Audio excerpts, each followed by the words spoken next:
electronic music podcast. Ooh. Yeah. Are these do these have the special ear pads on them? They're not. I have the other version of those. They're almost identical. These are the V6s. Yeah. Oh, okay. I have the ones the that 7506s. I have the 7506s at home, and I like them a little bit better. I'm not a huge fan of those ear cups. You know, it's really weird. I was actually just looking at this shit earlier because I had years and years ago. I had V6s. Oh yeah. And somebody stole them out of a club. And then when I went to buy them again, then they'd come out with the 7506s, and they weren't selling the V6s. They were that's when they were marketing them for a short while as the V600s or something like that. Yep. And I was like, what the fuck is this? So I ended up getting the 7506s, which are much better. Yeah, right. I mean, I heard a difference. Yeah, I it's like them better. It's like you can't quite put your finger on it, but it's like I like those better. I A and B'd them like pretty heavily. Yeah. You know, once I got those. Yeah. Good headphones. Yeah. All right. Here we are. This is Voice of Electronic Music episode 19 with Jason Williams, who goes by Velocette. Did I say that right? Yeah. I mean, that's one of the aliases. Yeah. Okay. What else? Well, the only other one was Vincent. And I'm actually kind of thinking of putting a new one in the mix. So we'll see how that goes. Yeah. Right.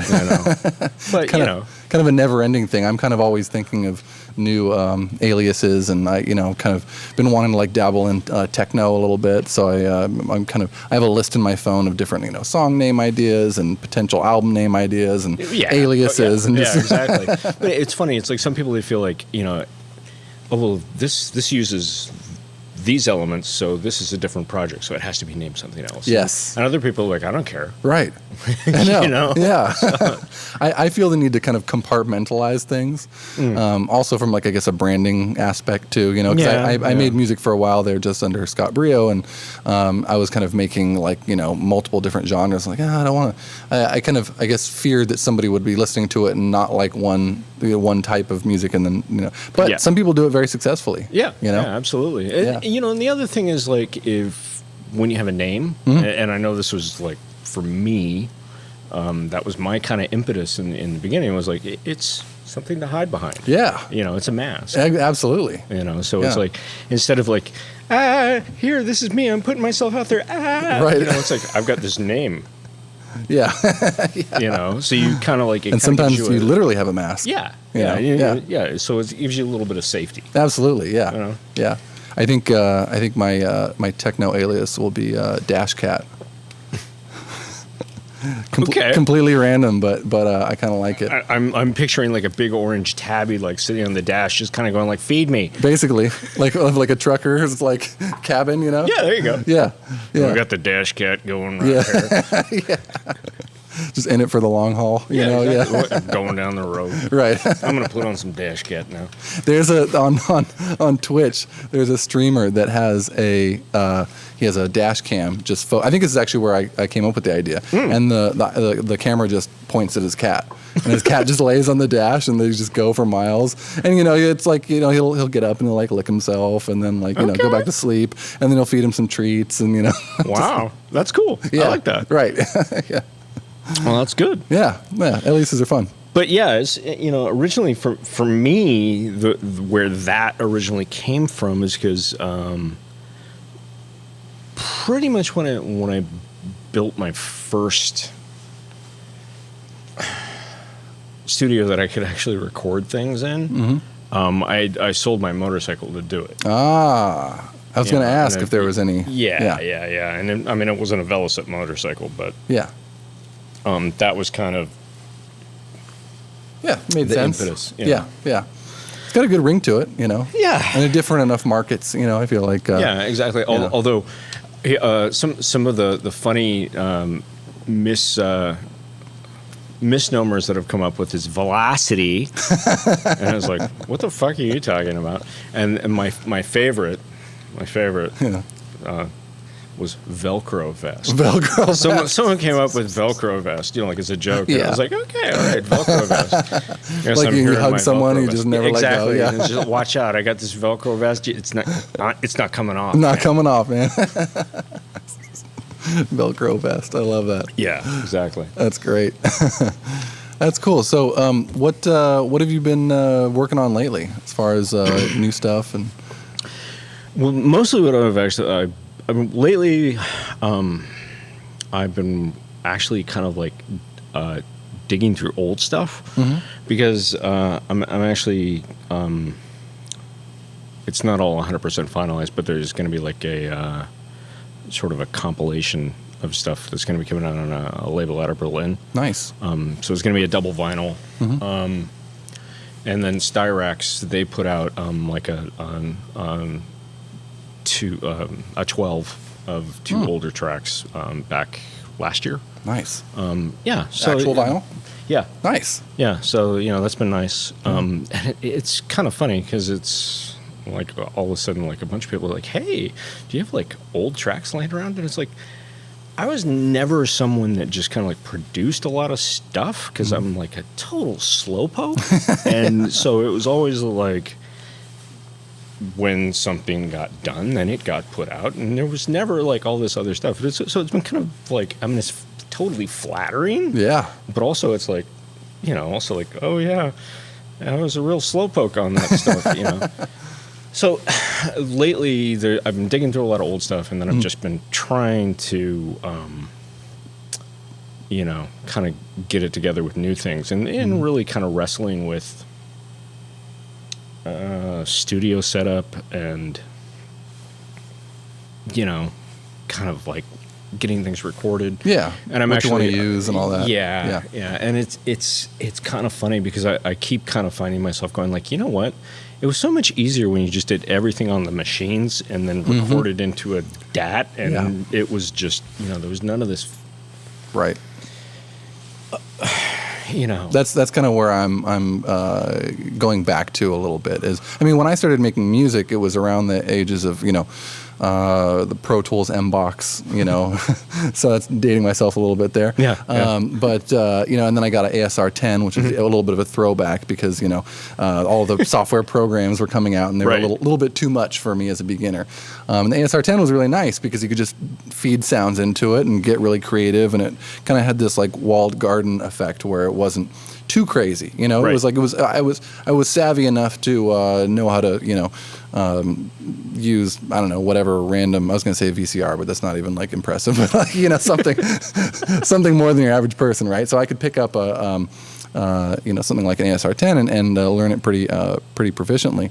But it was nice. It was a nice kind of like and then of course now, and then I sold my ASR 10 sadly, and then, went full steam ahead into like software world, which I needed to do, and so then I learned that, but then now I'm like, I just miss the days of like just sitting in front of a box and twisting knobs and well, It's funny because like it was such a like in the early 90s, it was such a like, ooh yeah, they did this all on a computer, right? And like ooh, and they used hard disk recording, and so it was this really big kind of like thing to sort of aspire to, and then kind of going from everything being external sequencers, sub sequencers on drum machines and 303s or whatever, or even just CV gated things, and then recording that all down to 2 tracks, that's how Sunshine does it now. Yeah. Well, I think he tracks it out, but there's different ways to do it.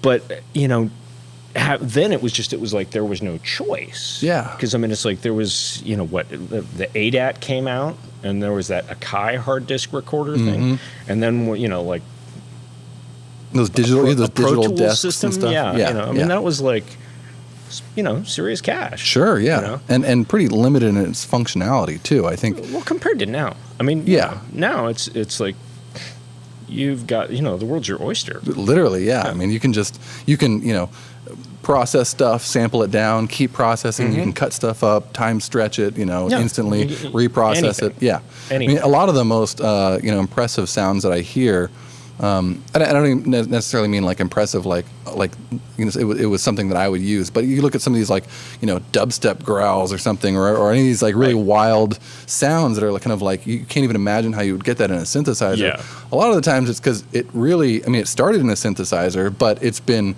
printed to audio, mangled, twisted, layers of effects printed down, Yeah, it's been just put through the grater. Exactly, right, yeah. But I mean, like, that's one of the things, and that's kind of like where I think sampling is kind of akin to where that kind of impetus starts. Because I mean, like, recording in like whole kind of melody lines or bass lines or whatever, and then like just mangling them, or God, what is that stupid Cubase program that would slice up samples for you? I can't remember. Oh, you're talking about Recycle? Yeah, Recycle. Recycle. That was the best thing ever. Yeah. When it came out, it was like, what? Yeah. It's amazing. I love that. And it was so useful. It's still useful. Yeah. I mean, if you use Reason, and then you can still, I don't think they sell it, but you can get it online. Yeah, exactly. Yeah, but I mean, luckily, that's kind of like why I bought an Octatrack, is to get that kind of bit. See, I've been eyeing the Elektron stuff because I think the next thing I buy will probably be either the Octatrack or what's the smaller one? The Digitakt? The Digitakt. Yeah, I have basically zero firsthand knowledge of a Digitakt, but they're two different things. Oh, really? They like an Octatrack is much more of like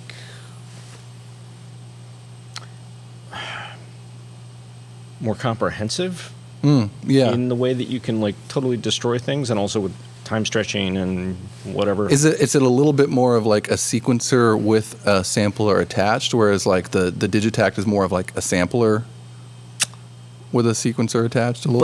the sampler doesn't seem to be as full featured on the Digitakt. Oh, interesting. Yeah. So everything's scaled back a little bit. But I mean, it's supposed to sound a little better, but again, that's secondhand knowledge. Yeah. But it's supposed to be much easier to use. Oh, interesting. Yeah. Which, Elektron, I love you. I want to kill you. They do amazing things, amazing boxes. Yeah. But they have a weird workflow, or is it menu diving, or what is it? All of the above. All of the above. Yeah, shit. It's just kind of like. See, that's one thing that I guess scares me a little bit, or worries me about getting one, is I've had devices like that. Arguably, the one thing I did have that I literally sold immediately once I had my hands on it was the Korg microsampler. Have you seen that thing? Yeah, I've heard of it. Yeah. It was like a little keyboard like this, looked like a Casio, and it had these weird like inset buttons, and it was supposed to be like rugged, like a Jeep with like extra big fender flares on it. That's exactly what you want in a sampler is Jeep-like quality. Yeah, right. So you could just throw it across the room. It makes it like a different kind of Jeep beat. Exactly right. Yeah. And it was just.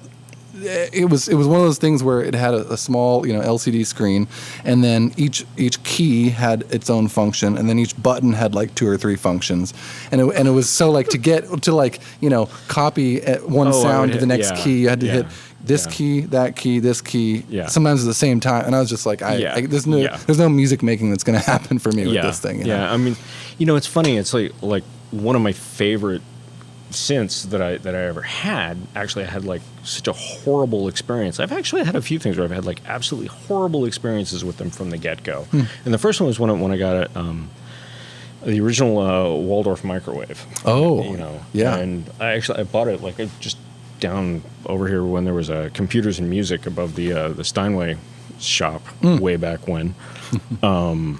But I struggled with programming that thing for a long time. What was it again? Sorry. A Waldorf microwave. Oh, the microwave. Yeah, right. It was the first one. The one it had an analog filter, and it was kind of like a little baby PPG wave. It was great. Right.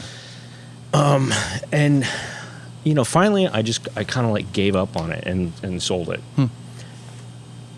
And it was, you know, it was like literally like a month later, like the light went on in my head about how it worked, and I had to get another one, you know. So, I mean, sometimes it's just like it takes a while. It does, yeah. You know? Yeah, yeah. And, you know, same thing with, you know, like Logic, yeah. You know, when it first came out. Because that was the, pardon me, that was what I decided was going to, you know, be, that's the sequencer for me. You know, right. When I decided to you always sell one thing to buy another, too. Yeah, exactly. Yeah. When I decided to delve into the whole computer thing. Yeah. Which, I mean, like, my first computer was a Quadra 610. Oh, shit. You know, the pizza box. You know, it's just crazy. But, you know, so I get this sequencer, and I'm trying to get it to work and you know, and there's this whole environment, and you have to map things, and, you know, and I actually broke a telephone, like, on tech support with them. Like, I tore it to pieces with my hands, you know, which... Impressive. Yeah, well, not really. It was embarrassing, and it was like, oh shit! Now I have to tell my roommate about this. Oops, you know, he still ribs me about that now. Right.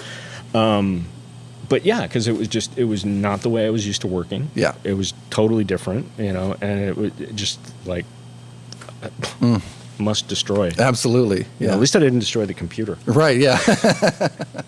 So I guess on the flip side of that, what's like one of the easiest things that you've ever picked up and just made sense, you know, like most fun to use, got the sounds out of it the quickest? Pro One. Pro One, really? Yeah. Interesting. Pro One. That was like SH-101 too. Yeah. To a lesser degree, but sure, yeah. Yeah, I mean, you know, just you know, the Sequential Circuits Pro One was just like love at first sight. My Jonas Sharp had one, and I was like, I love what that sounds like. I got to go get one. Mm-hmm. And I, you know, looked all over the place, and, you know, ended up finding one in the Starving Musician down in Santa Cruz. I don't know if they still have a shop there, but they used to. Yeah. And so, like, I rode down there on my motorcycle, you know, put it, you know, like, checked it out, and like, oh, cool, great. You know, and it was $100. It was great. Wow. Yeah. Well, this is like 1994. Okay, so this was it was even earlier than that. It would have been like 1993. Okay, Yeah. there was right around that time, maybe a little bit later, was when everything was going towards Pro Tools and computer, and people were selling their hardware like their studio was on fire. There was it was insane. Tons of that kind of stuff going on. And now it's going back the other way. Now you're finding all this studio gear that's going for top dollar. Yeah, you know, exactly. People are wanting to get back into the box and out of the box, so to speak. But yeah, it was just it was a great, like, everything's laid out right in front of you. You know, it has a sequencer and an arpeggiator built in. And the coolest thing about it is, you know, it's an analog synth, but it had an audio input that you could use so if you had an output from a drum machine, if you didn't have any CV equipment, so if you just had an audio output, you like send some kind of like a, you know, sharp sound. Yeah. And it would pick that up and trigger the sequencer. Oh, interesting. So that was the fucking bee's knees. My polyevolver does that. Oh, cool. I haven't really tapped into it yet for that function. But it's like in that time period when, you know, it's like if you didn't have, you know, it's like, okay, I've got this thing's MIDI, this thing's not. Yeah. What do you do? You know, right. Yeah. And, you know, you don't have a lot of money. You're right. I did use that function recently. I have a Integra 7, and I fed I pulled up like a string patch, and I fed that into the input of the polyevolver, and then used that as like a fifth oscillator.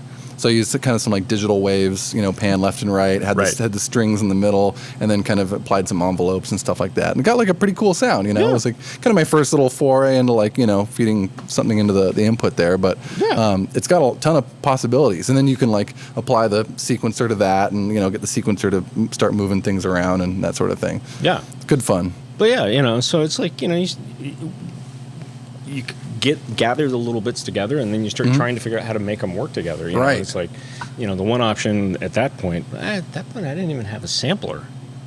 So, wow, you know, that's crazy. Yeah, was the first setup I ever had. It was I had a Roland R8, a Roland HS60. which is the home version of the Juno 106. Oh, wow. With speakers built into it. Oh, yeah. And it had 2 audio inputs. So I had the HS60, the R8, and the Pro 1. So, and because it only had 2 inputs, I didn't have a mixer at that point. Yeah, right. So, like drums are coming out one side and the bass is coming out the other side. It was ridiculous. But it's working. Yeah. Well, but, it was like, when you have nothing. Right. You're like, yeah, this is fucking awesome. You think it's the best thing ever. Right. Some of those home edition ones are actually kind of highly sought after. Like there's the Radio Shack version of one of the Moog synths. Yeah. The realistic. Realistic, yeah. Yeah, the realistic one is an MG1 or something like that. Yeah, the good days of Radio Shack. Yeah, Kevin Burt, who did Machine on Reflective, he used one of those. And it was a fantastic little synth. Yeah. It was just same thing basically. Just yeah, it totally was. Yeah. But it was like a simple little thing, and it was just great. I love it. And it's just like got nasty little sounds out of it. It's just awesome. Yeah. And that's, at the end of the day, any tool, it's just what you do with it. And it's like you don't need the newest, latest, greatest thing. It doesn't even have to be like, these features or that features. It's like, it's like there was, a guy here in San Francisco, unfortunately I can't remember his name, I apologize, but he did like a whole 12-inch that was all from sounds he basically took his laptop and like tapping keys and smacking against it and stuff like that, and he just recorded the sounds that he made doing that and like closing it and stuff like that, and made a whole record that way. Wow. So he had nothing except for a microphone and his computer. Yep. Yeah. It's all you need is like some kind of sound source and some way to chop it up. Yes. Well, I think if there's one thing that I realized, and it was actually a pretty prolific thing, a pretty big deal in my mind, in the last, let's just say 15 years or 20 years, as far as the music industry is concerned, it used to be, it was like you weren't making pro records unless you were at a big name studio with a big desk and all this stuff, Pro gear, pro attitude. Pro attitude, right? Pro wrapped cables. Yeah, exactly. And now, you're seeing stuff that's, charting on Beatport that has been made entirely in a laptop, and the vocals have been recorded through like the microphone on the laptop, which is like it's pushing the envelope. Sure. But the point is that if you can get it to sound good, I always go back to this. If it sounds good, it sounds good. And it's how different is that from the Beastie Boys recording into that gold karaoke mic, totally. that made their signature vocals. You know Absolutely. what I mean? Like, yeah. It's if you do something and there's an audience for it and people go like, ooh, and they like that. Yeah. What, you're going to tell anybody that they're wrong? Right. Right. And it's like, on the one hand, there's like when there's a large media push behind things, and a big name label and yada yada, then sometimes it's just like, that just got pushed enough so that it's popular. Yes. You can make that argument. Yeah. But if it's something that's underground and weird and like totally unprofessional, quote unquote, right. and it finds an audience, yeah, who's going to argue with that? Right. That's genuine. Yeah. That's people reacting. Right. One of my favorite albums of all time, and is electronic, is by Jai Paul. I don't know, Jai Paul. I don't know if you're familiar with him, but yes, it's a wild story too. So he made this album. I can't remember the name of the album, but it had this track called Jasmine on it. Okay. And the track is incredible. Jasmine is, and the rest of the album is really good too. It's really weird. You can tell it was recorded in a bedroom, that sort of thing. And the overall quality of it, like to this day, I still listen to it, and I can't I can't for the life of me completely reverse engineer it. Because he's done something so weird to with his connection of mixers and synthesizers and microphones, all this stuff. Like it's so lo-fi and stuff that I can't. I couldn't even figure out how you. Could, I don't know if you could make it without that exact list of gear that he was using, which was probably a small handful of bits of equipment, but. It just sounds fantastic, and it's warm, and there's a huge noise floor, and there's like not everything is mixed perfectly, but it's so organic. Earlier when I was in the car, I was like off my phone. Yeah. One of the things that came on was off 6.9 for Jazz Funk Classics, and that was all supposedly recorded on an SA90 cassette deck or a cassette tape. Yeah. It's like it doesn't matter. Right. I mean, it's the ideas behind it. Yeah. I was looking at quite literally Tascam 996 MIDI Studios just the other night because it's a cassette. It's a 8-track cassette recorder that has MIDI functionality.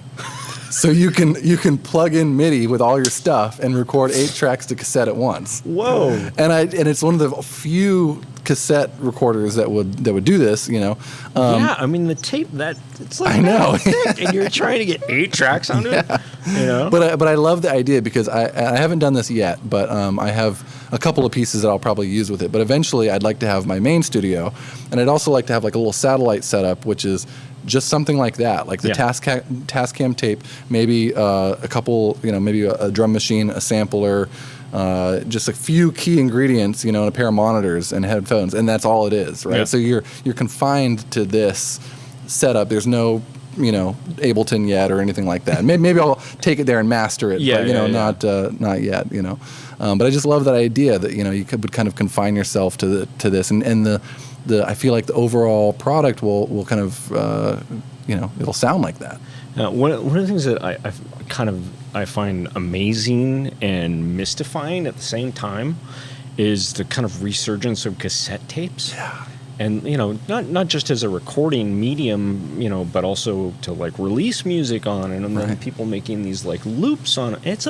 I mean, some of the stuff that it's just mind blowing. Yeah. It just sounds so good. And I follow a couple guys on Instagram that do they hack up these like Walkmen. Yes, those are so cool with the variable speed and control. And they get these loops going, and it's amazing. It's very cool. Yeah. I mean, it's like.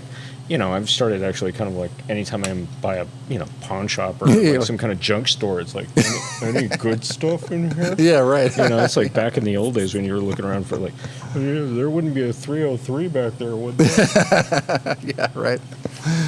Oh man. Oh, Sunshine is giving me shit because when I was telling him about the my experience buying my Yamaha SU 700. And I drove out into like the middle of the woods. Yeah. It was like I could have easily been murdered and put into a wood chipper, you know what I mean? But it was like 2 or 3 hours north, and he came for the Yamaha. He came back in pieces. Right. And it was sitting in a garage, mint. It was like the whole story. It was great. Yeah. It was $200. It was a great score. And the guy there was like, I haven't made music in like 8 or 9 years, and I just figured someone else would enjoy this more than I do. And he's like, oh, and I have this. Do you want this? And he pulls out an SH-101. Like the gray one. He's like, do you want this? And I was like, I don't have enough money. Yeah. He was going to sell it for like $300 or something too. Yeah. Yeah, that's when you pull out your phone and start calling everyone that you know. How quickly can I get? Yeah, exactly. It's just like, dude, just trust me. Right. Lend me the money.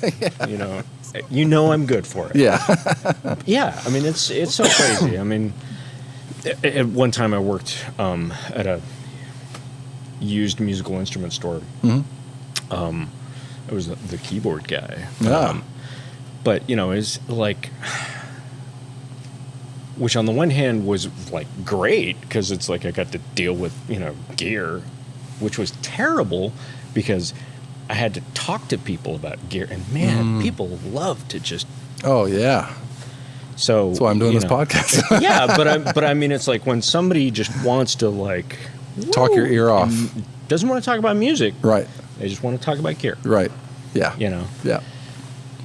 You know, and it's like, you know, I got this and I got, you know, and it's like, that's their favorite thing to talk about. It's like how much stuff they've got. And it's like, well, cool. What are you doing with it? Yeah. You know, it's like, There's a lot of people. I mean, well, you know this too with photo and video stuff too. There's a lot of people that just have these, you know, top-notch cameras and lenses. Every and, Canon lens ever made. The liquid tripod and all this stuff, and like they. I take a lot of test photos. Right. Yeah. It's like I've been doing a lot of testing. I got my MIDI rig really worked out pretty tight. You know, it's all coming in there. Yeah, I'm gonna get to work. Right. Yeah. I got my noise floor down real low. Yeah. Everything sounds great. It's the lowest noise floor in California. Yeah. It's like, great. What are you going to do with it? You're right. Right. You know? Because, I mean, there's going to be some kid out there that's got three boxes and is kicking your ass. Right. You know? I mean, like, right now, while we're talking, there's some kid out there with 3 boxes or even one. Right. Just fucking blowing everything away. Yeah. You know, just doing with like an amazing iPad. shit. Exactly. Yeah. Exactly. Yeah. People like that are just they're walking estate sales. You know what I mean? Like, you know, let's do something with the gear you've got. You know what I mean? And that's something I've been focusing more on. Is it's very easy to kind of lust after things and that sort of thing. Absolutely. But I got to a point, and it was a very conscious point that I reached too, where I, for years, probably I'd say, you know, I've been making music since about 2001, and for at least 10 or 12 years, I was kind of getting to this place where I knew I needed to be, where I had enough stuff. I had at least one of all these couple different things, you know, to where, you know, and that included monitors and a desk and a computer that was capable, and maybe, you know, an outboard synth and an outboard sampler and sequencer, and just, you know, like not crazy, but enough to where I finally got there, you know, a number of years back, and I was like, and of course I was still, you know, looking at stuff, but there was the more responsible side of my brain was like, you have everything you need, and I knew it. There's two things. It's like, never tell yourself you're going to record that song or do that great thing when you get the next piece of equipment, because that's not what does it. Yeah. And also, you're never going to find the time. You have to make the time, which is what I've been struggling with lately. Yeah. Because you're never going to find it. It's not in a pile in the corner of your room. Nope. It's not in the bank. Nope. You have to make it. Right. You have to say, I'm going to sacrifice doing this so I can accomplish this. Right. And it takes just fortitude to actually do it, because we've all gotten that piece of gear that you thought you needed, and the inspiration does not come in the box with it. And you're like, it's kind of deflating. You know, there was, when I was in college, in a creative writing class, there was this guy, and we were all, you know, like going around the room talking about what were our, you know, everybody every week had like stuff they were supposed to bring in. This guy was talking about, well, you know, I was having a really hard time this week because I was just like trying to like wait for the muse to strike. And this girl in the back of the room says, well, you better just get to work because the muse is off fucking somebody else. You know? And it was just like, whoa, damn. You know? So it escalated quickly. Yeah. She was just like not having it. You know? She was like, shut up. Yeah. It's that's like the definition of waxing poetic, I think, right? Yeah, exactly. You know, so it's like, you know, you don't wait for that other piece of gear. Don't wait for the time to show up. Yeah, right. And as far as like the whole gear lust thing, you know, it's like, are you a collector? If you are, that's fine. Sure, just admit it. Yeah, you know. Yeah, and it, you know, and like.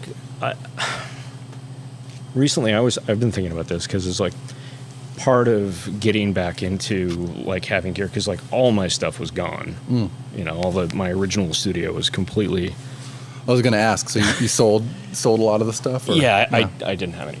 I mean, no, I had nothing. Yeah. I didn't have any choice in the matter either. The way life turns out is. You know what? Yeah. Life's what happens when you're busy making other plans. Exactly, yeah. Thank you, John Lennon. But, you know, so when I kind of started getting back into it, you know, of course, I got into the Euro rack kind of stuff. And it was like, you know, it was interesting, but it was like, okay, wait a minute. I got to have a plan for this because, you know, I kind of like, I tend to be pretty good about like kind of like observing.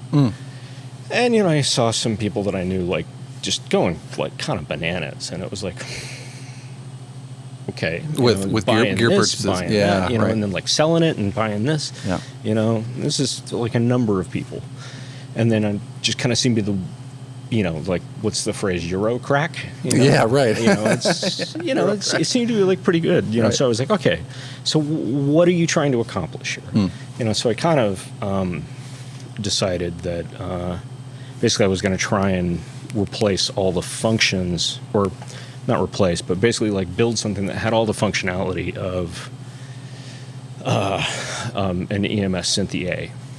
That was kind of like my kind of like blueprint. Yeah, that's the one. The suitcase. Suitcase. Yeah, right. Yeah. Yeah, which I had one. Oh wow. Yeah, but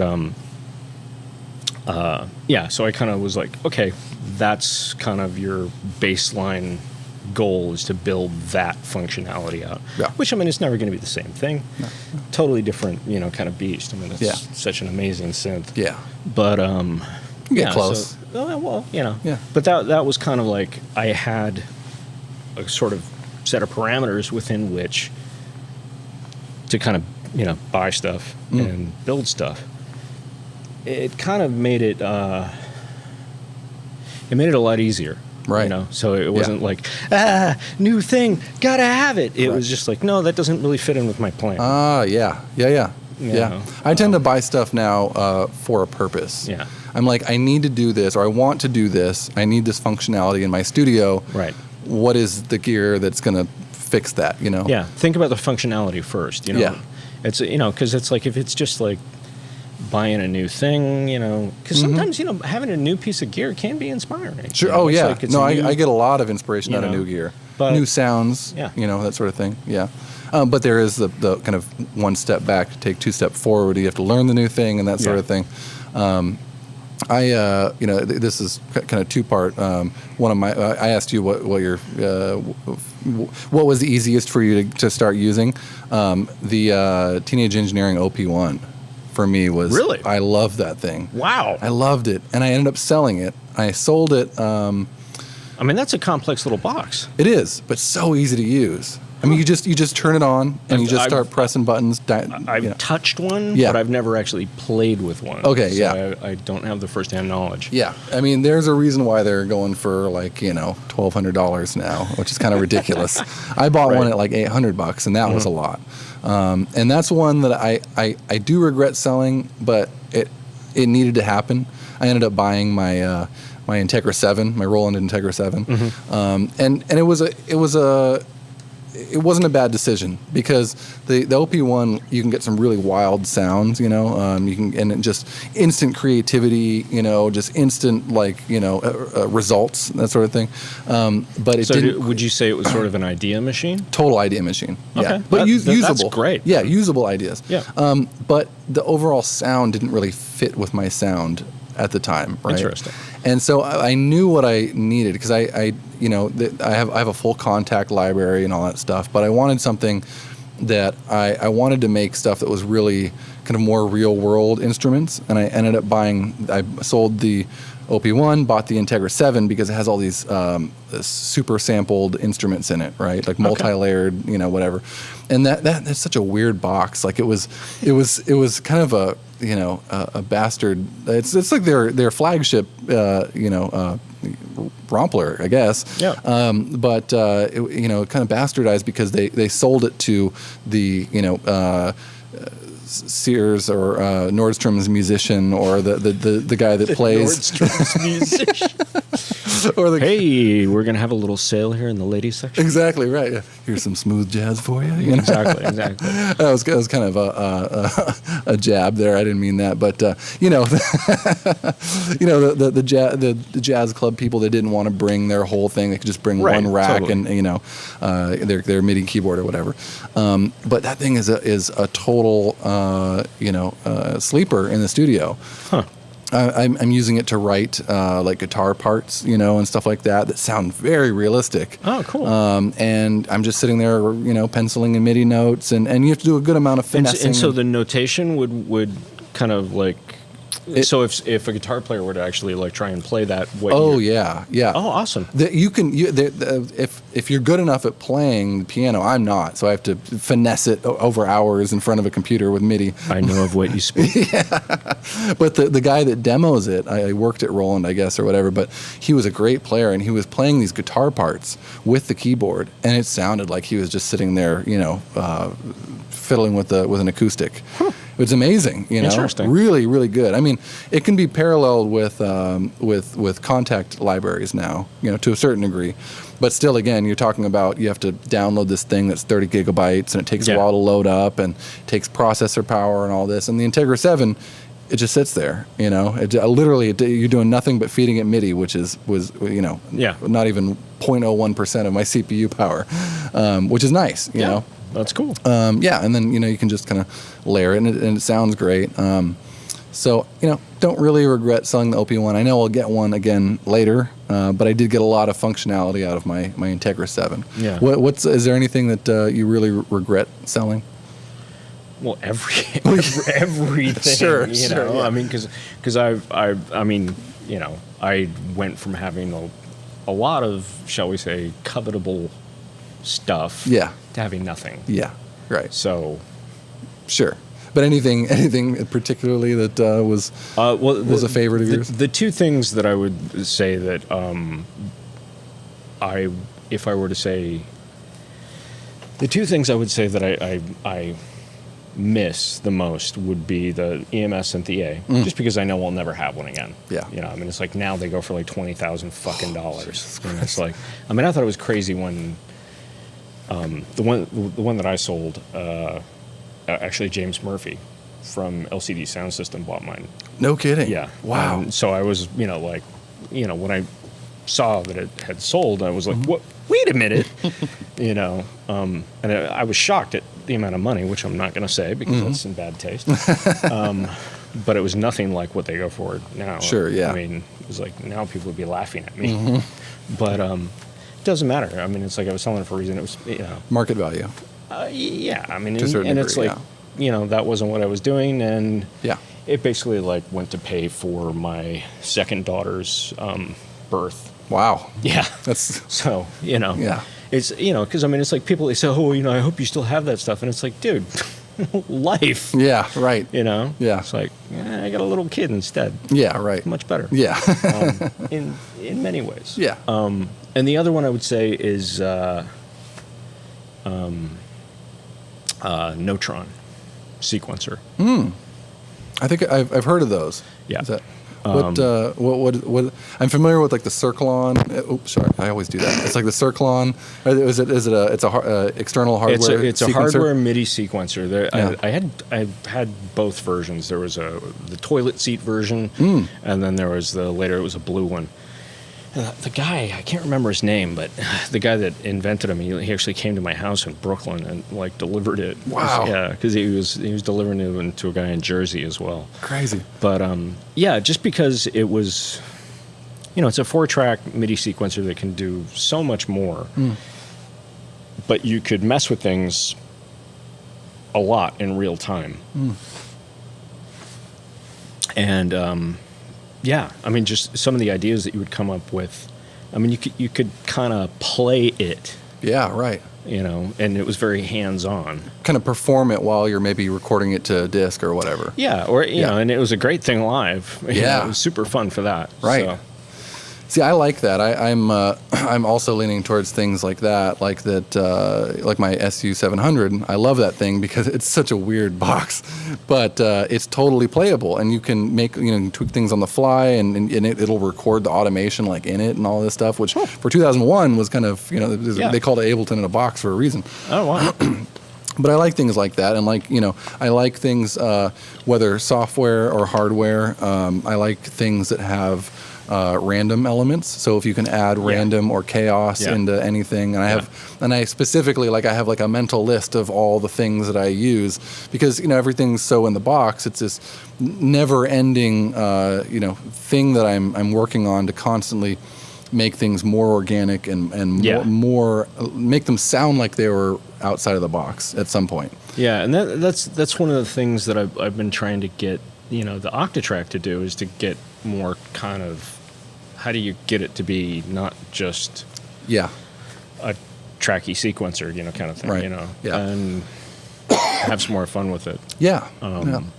Because it's having the ability to reach out, whether it's a synth or a sequencer, and totally change what's happening is fantastic. Yeah. Yeah. And that's where when you get into CV sequencers and stuff like that, where you can and you can change the way that they're being triggered in real time. Right.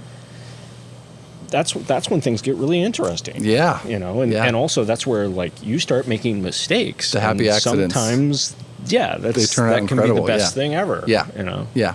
That's kind of that's why I love my Poly Evolver, because it has almost one knob per function, which is incredible. And and also there's the software that you can buy for it, made by Sound Tower, and it has it makes it super easy. It turns into a VST, so you literally can control it from your computer, right. Yeah. which is very handy for writing. I remember seeing that when those had come out, and being like, ooh, that looks interesting. Because it was I knew who Dave Smith was. I mean, I had enough sequential stuff over the years. Right. Yeah. It's a little fiddly to get working. Can be a little intimidating, but once you figure out how to do that, it's great. And it's got a morphing function, so you can take two patches and morph them together, and then you can just keep hitting it, roll the dice thing, and you'll get these wild results. And I love stuff like that because, I love to create patches and I love to think of things in my head and turn them into reality. But I also love the happy accidents. And that's one of the things that was great about the Sequential Prophet VS is it had that randomizer function. Because it was a pain in the ass to program. That's why there was an editor for it. But you get fed up and it's just random ching ching ching ching, and just do that for a while, and you come up with some crazy noise, and it's I'm just gonna sample that. Yeah, right. I'm never gonna play that, but I'm gonna sample that because that's cool. Right, right. So sometimes you just come up with something that's gonna it'll be something that you can use in some way, shape, or form. One of my favorite VSTs right now is Synplant. You ever heard of Synplant? It's just a little VST. It doesn't really cost much at all, but it's it's about the size of a baseball card, and it's has this little plant, and you plant seeds literally. It's really? a little plant, and you can hit random seed, and it will give you this random assortment of synth properties.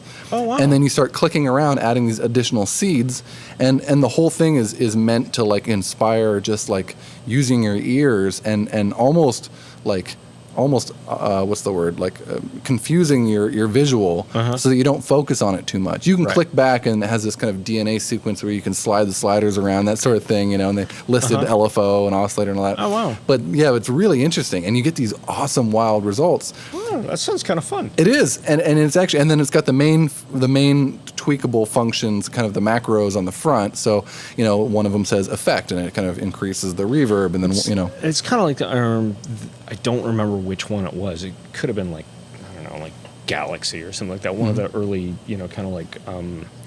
librarian editor kind of programs, and you could take two different patches that you had and kind of convolve between the two of them, and so you'd end up with 10 different flavors between the two. Yeah, that was stuff like that is kind of fun. I love stuff like that. Sometimes it's horrible. Yeah. A lot of times it's horrible.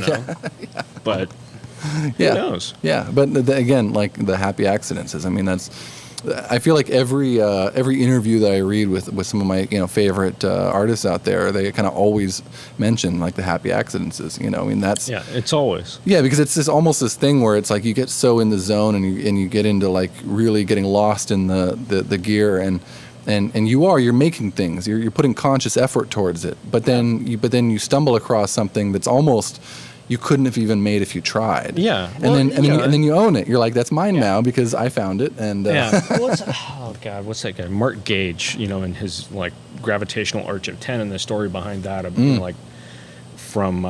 he basically loaded the wrong disc into the sampler. Oh wow. So the sequence was playing one thing. And he loaded the wrong disc, and out comes, and he's like, "Whoa!" Yeah, so total happy accident right there. Yeah, That's what I liked about the ASR10. You could load the sequence from one session and the samples from another. Oh, that's cool. And it would and then you just get this, and it could be, one of it could be a drum pattern, and then you apply that MIDI, that sequence data to a record you chopped up or something. Yeah, I mean, I never played around with one of those, because They're great. I always had a little bit of a prejudice against Ensoniq stuff because, what I most remember about it is that it broke. Oh, yeah. Because a lot of it was but I do remember hearing that the ASR10 was a really good machine, and oh, yeah. I remember hearing some hip hop guys really liked it and stuff. Oh, like that. yeah. I mean, it's a staple. And that really kind of makes sense. The ASR10 and the EPS 16 and the 16 Plus and MPCs, the whole run of them. I mean, that's the sound of hip hop basically, and of course the SB 1200. Totally. But I love. I mean, the you talk about a sampler having a sound. Like the ASR10 just really imparts this bit of magic, and it's just the converters. You know what I mean? And I think it records to 16-bit, 44.1 or something. I remember it being super. It's supposed to be super hi-fi. It was hi-fi, but it's still. It's recording digitally to an old school, I chips think at that time, when that came out, I might have still had an Emax 2 or something like that. Yeah. I will buy another ASR10. It's just a matter of time, because they're highly usable. I will have you. I will, yeah. Yeah. Yeah. But so what are you making your music with these days? Well, there's modular stuff. Mm-hmm. I've heard a lot of modular influence in your music. Well, I mean, it's I early on, in the early days, I had, the EMS, and then later on about a surge system, or I had a panel, not a system, a panel. Okay. Which, in retrospect, I kind of wish I hadn't bought. I would have been smarter to buy another EMS or something like that. But anyways. So I always had an interest in that, and then I had, at the time, I think at one time I had the Surge and the EMS and an MS-20 and, blah. And of course I had grand plans to do other things. But, now it's, Eurorack and trying to, get some other things that'll kind of talk to it. So, now it's I've got... The only analog drum machine I have is 606, and I've got a built with Sunshine. We did it as a little project there, so we had moral support. Sure. Built an RE303. Wow. So that was kind of fun. From a kit? Yeah. Wow. Yeah. That's cool. Yeah. So it was quite an undertaking, and I gotta hats off to Sunshine, because without him I never would have undertaken a project like that. Yeah, so right. He's good at that stuff. He's fearless about it. Yeah, right. Much more so than I. Yeah. Because I remember way back when ideas about building things or modifying things or anything that involved opening up a synth, and I was like, no fucking way, I'm not doing that. There were a few things that I you have to fix something, and sure, I have no choice because I have to play a gig, right. But modular stuff has always been interesting to me, and like I said, Tangerine Dream's to blame. Yeah. Tangerine Dream for a lot of things. Yeah. It's when I was a kid, finding out about those records, and it was sure. Oh, cool. Did you ever have a Mellotron? No. That's way too much trouble. Yeah, right. It's a beautiful thing. Yeah. But how those things work? Yeah. That's a nightmare. It is, It's how many tape heads? Right, It's whoa. Right. Those are great, but no friggin' way. But yeah, so I built, a little, in a suitcase, a little Eurorack synth, nice. that I'm pretty happy with. I probably want to change out a few things, but it basically does what I want it to. Yeah. Aside from that, it's drum machine and a little, the digital TR-08. And then you have the Octatrack. Octatrack, of course, which, really kind of, that's also been a little bit of a like struggle because it always kind of wants to be the boss. So trying to not have it just be like press play and then mute. Right. Which was kind of the way that it worked, Sure. Back with MMT8s. Yeah. I mean, that was the original thing. Yeah.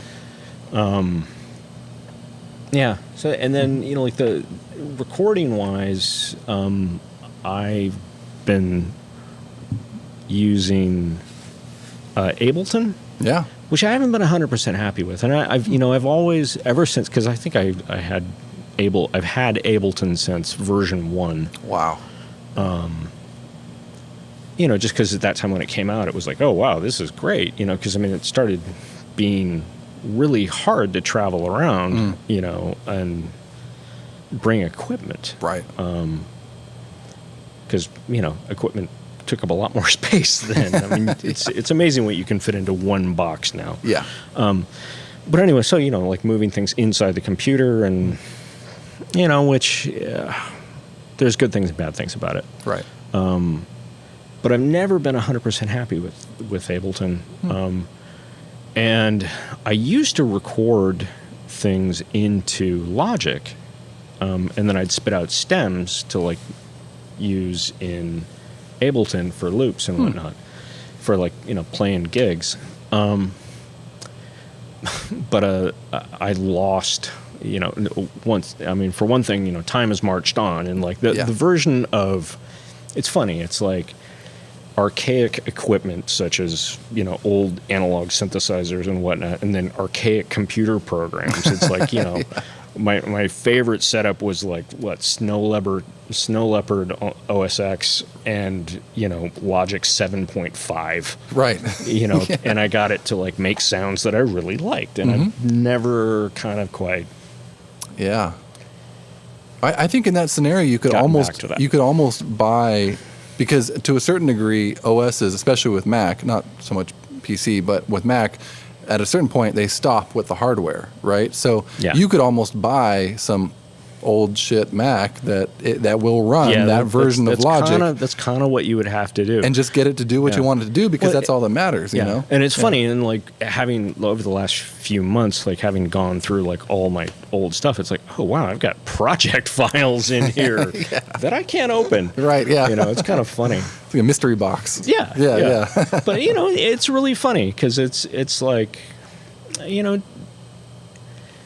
computers and programs, it's like they have different ways of working that kind of influence you. Absolutely.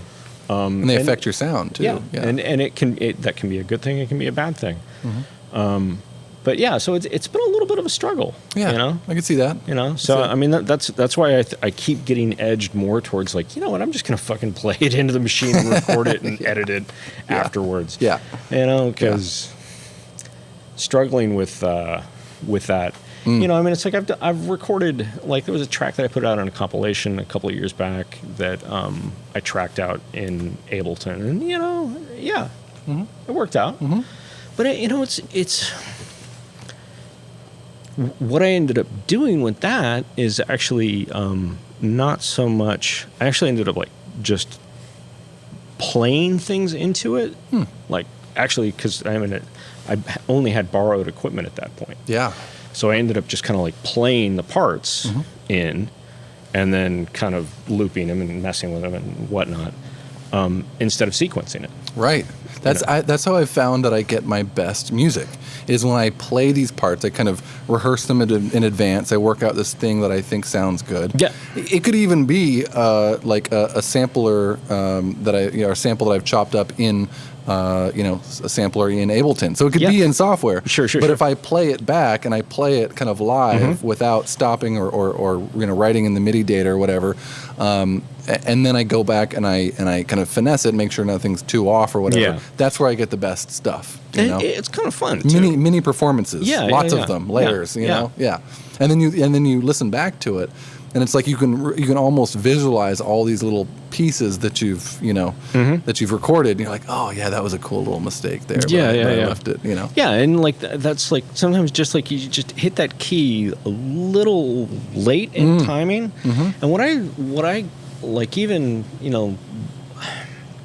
what I find interesting is taking stuff, whether it's a sample or into the computer, and then kind of rejiggering it a little bit, whether like, because one of the cool things about Ableton is the way that you can kind of like re-swing audio. Yeah, right. So it's like you played something in, and then you kind of like get a different sort of timing map to it, and it's like doing this weird funky thing, and you're like, ooh. Right, yeah.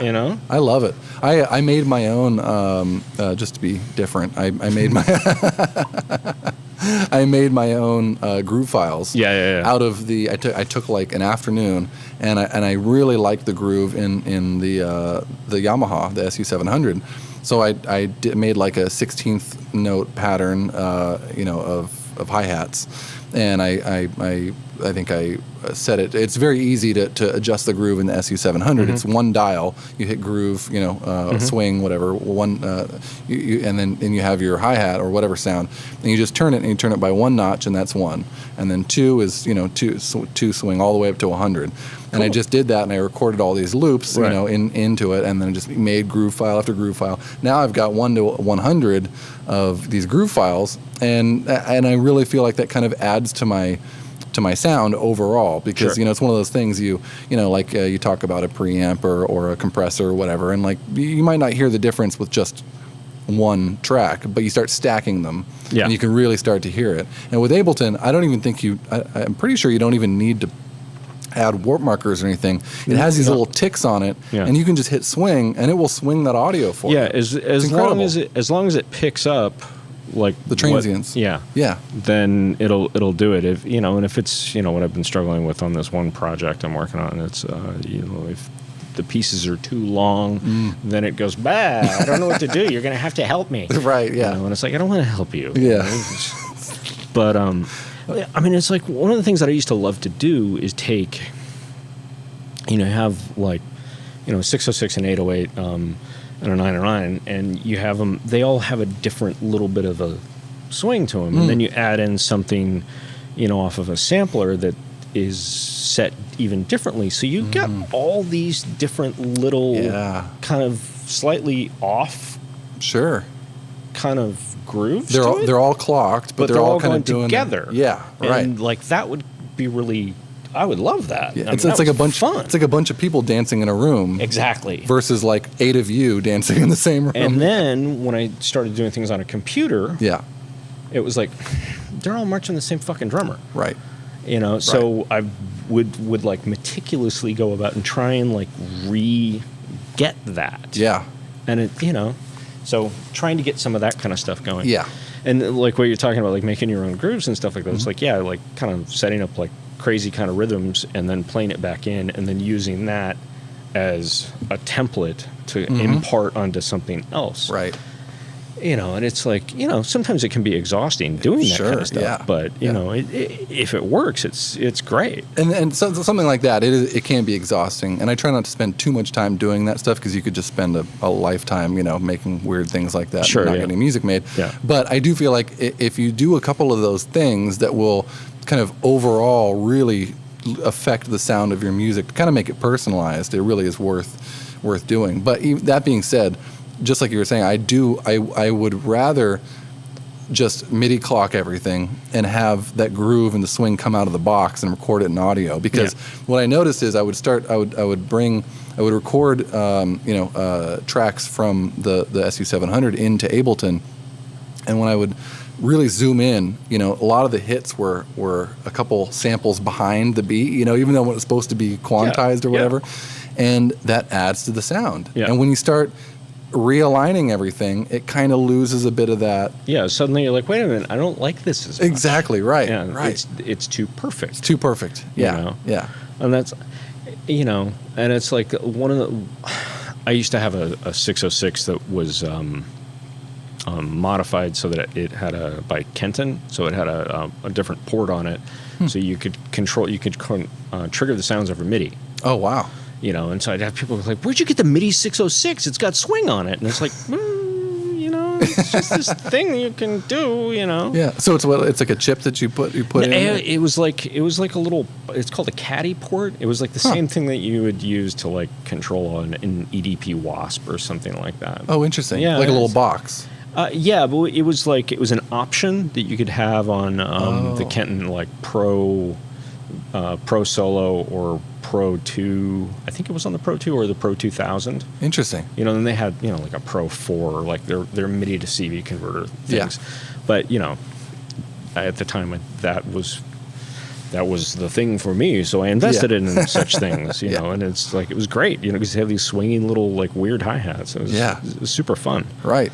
You know, and it's just like another way to get like more of that kind of lumpiness. Yeah. You know, which, you know, it's like, because sometimes when you hear everything just going like, you know, and it's like, it's too perfect. Right. You know. Do you ever mess around with injecting like different time signatures and polyrhythms and stuff like that? Yeah, I've done a few things in 6/8. Yeah. You know. Yeah, 6/8 is a good one to mingle with 4/4. Yeah. Yeah, and you know, like there was a one time I got like, I mean, you know, I still love his music, of course, but I mean, like I got really into like, you know, Fela and like the rhythms. And it was an odd mixture at that time. I was like really, the dubstep Fela. No, Fela Kuti. Oh, Fela Kuti. Yeah, okay, there's a different one. There's like Afrobeat. Oh, okay, all right, yeah. And at the same time, I got really into Serge Gainsbourg and like, you know, a bunch of his music. So, you know, like thinking about like those different kind of, you know, kind of like, you know, ripped off jazz rhythms and then this like crazy Afrobeat, you know, kind of stuff. So like, you know, trying to like, you know, figure out ways for that. And like a lot of the times it's like the way there's like a push pull between like this bass drums and snares. Yeah. You know, so it's not like right. You know, you don't want to sound like a marching band. Yeah. You know. Yeah. So yeah, I've been forcing myself to really get to start experimenting with polyrhythms, and like and I'm starting to realize it's a lot easier than I had imagined or thought, you know, because it's just easy to get stuck into like kind of loopville and 4/4 and 8 bars, 16 bars, and that sort of thing. And you know, like even the SU 700. I mean, you can just set that thing to 7 bars. Boom, polyrhythms, you know, and then I've been getting into a lot of Max for Live stuff. Okay. And there's some really cool. I mean, once you have Max for Live, I mean, you can just download the stuff for the most part. Some of them you have to pay for, but there's a lot of really weird sequencers like that mimic the hardware sequencers of you know previous generations, and they just do cool stuff. I mean, you can set them to weird time signatures and even like modal. Like I can't even pronounce a lot of them. You know what I'm talking about. Yeah, I know Dorian exactly and all that. Yeah. That's one of the cool things that was really cool about the Neutron is like it had those kind of things built into it. Yeah, right. So you could do that. Yeah, and it very much lended itself towards playing in, you know, like different kinds of scales and different kind of time signatures. So that was, you know, it was like there was a lot of room for experimentation there. You know? Sure. That's something I found. Like, I guess this would be a tip to anybody listening. If you're getting stuck in your usual mode of what comes out of your head and your fingertips, you know, start messing with different scales, right? Like, what are some Dorian, Mixolydian, all this stuff? Ionic, yeah. Because if you find some sound, some like, you know, loop or pattern that you like with that, and then you kind of set that as the ground road for your track, you're kind of forced into making the rest of the song sounds work with it. You know what I mean? It's like for a long time I was just like everything was like in a minor seventh kind of key. It was just like oh God, you know, stop it. Right, yeah. You know. Are you decent at music theory stuff? No. It's terrible. I mean, it's like, you know, my grandmother was she's still with us, thankfully. Wow. But she was a piano teacher for many years, and you know, she played in an orchestra and played organ for the church and whatnot. But unfortunately, she grew up out in the Midwest, or she was out in the Midwest, and I grew up out here in California. And, and my dad, he tried to teach me how to play guitar for like 15 years or something like that. And I just I I never really wanted to learn how to play guitar. Right. So all that, I did study I studied cello for a little while, but most of it was just kind of like sitting there in front of a keyboard trying to figure things out. I mean, it's like if I'm sitting in front of a keyboard and listening to something, I can figure it out. Yeah. But I mean, as far as like, it's just kind of like what kind of sounds right together. I did the same thing. I think I played saxophone. I played piano. I was even in choir. I was in like a pretty notable choir when I was younger. Oh, yeah, right on. Yeah. I was in the nation's like #1 children's choir. Oh, wow. And I sang in Carnegie Hall. Oh, that's cool. Yeah, I mean, not just me. It was me and, of course. 60 other kids or whatever. But still, you were there, I was there, yeah, on stage. It was pretty cool. Yeah, I performed at Carnegie Hall. Yeah, right. So I get all the ladies. Exactly. Like, what? Practice. Right. The old joke. Yeah. But that's awesome. Yeah, but again, I don't even think I really even used the music that was given to me, to practice. I would just listen while we were all practicing together, and it was I was always doing it by ear. Yeah. And I never, for whatever reason, I was kind of ADD poster child, so I never wanted to like sit down and study when I didn't have to, Right. You mean I have to sit down? Right. Yeah. What's that? Yeah. But now I'm still, all that stuff was very, very good, fundamentals for me now, for what I do now. But I think I would like to. What I want to do is, you see these people that go into like fitness boot camps or what. I want like a music theory boot camp. I want someone that I can like pay to be like, in 6 months, I want to know music theory back to front, and I'm gonna visit you twice a week or something like that. You know what I mean? Yeah. But what what I've had like, because back again to Jonah Sharp. It's like he's a musician. Like he knows it up and down and backwards and forwards, and guy plays multiple instruments. Hats off. He blows my mind. It's I'm always a little bit like sheepish because he's so talented. And it's just like, oh yeah, you can do this, you do this, and it's just like fuck. Yeah, right.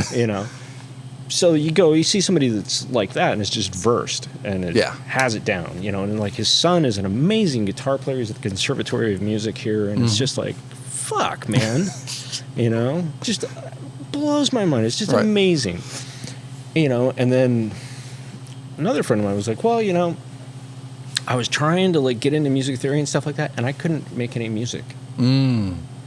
That's I started getting into it, and I just got petrified that I was going to make a mistake. Right. So it goes both ways. It's 100%. Like once you are versed, it flows. Yeah. But when you're in that learning period, it will be an impediment. Sure. Most likely. There are some people that just like that. What do you mean? It's like, I don't care. Right. But I'm not one of those people. Like for me, I know it would be. It's like, oh shit, I never thought about that.